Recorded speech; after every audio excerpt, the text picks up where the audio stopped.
Hey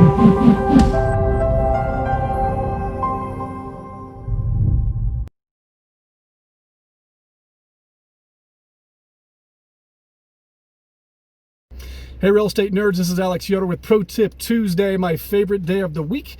And today we're talking about moratoriums, eviction moratoriums specifically for Colorado landlords. I'm giving you another update on what that looks like. There's three things that you really need to consider when you are evaluating if you are in a position to legally remove somebody from your property. And those are the federal, the state, and the local laws and what that's looking like for you. So let's start with the federal laws. On the federal level, there is a CDC moratorium, eviction moratorium, that is in the process of being extended through the end of January with the stimulus bill.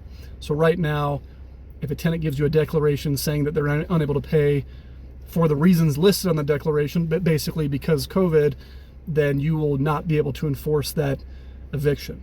The second thing you need to consider is the Colorado rules, Colorado laws, in which case there is a order by the governor's office which is preventing Colorado landlords from evicting people as well. It's almost identical to the CDC order, but has some additional, more restrictive provisions.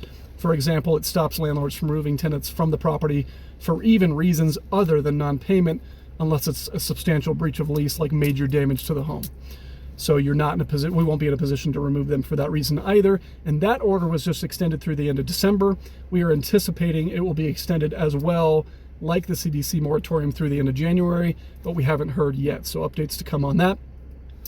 And then the third thing to know is that even if you didn't get a declaration and those first two federal and state laws didn't apply to you because no declaration was given to you by your tenant, the local Colorado Springs courts are actually closed for any non-essential cases, which include evictions, through early February.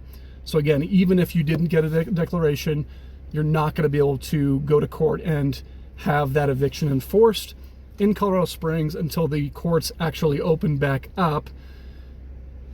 Yeah. The other thing that you need to know about the Colorado moratorium before I finish up here is that there is some additional amendments, some additional language added to that moratorium, basically giving some clarification to the courts that they are allowed to, or in a position to, require proof that the tenant has in fact been impacted by COVID. They can require proof that the statements on the declaration are in fact valid by asking for additional paperwork from the tenant.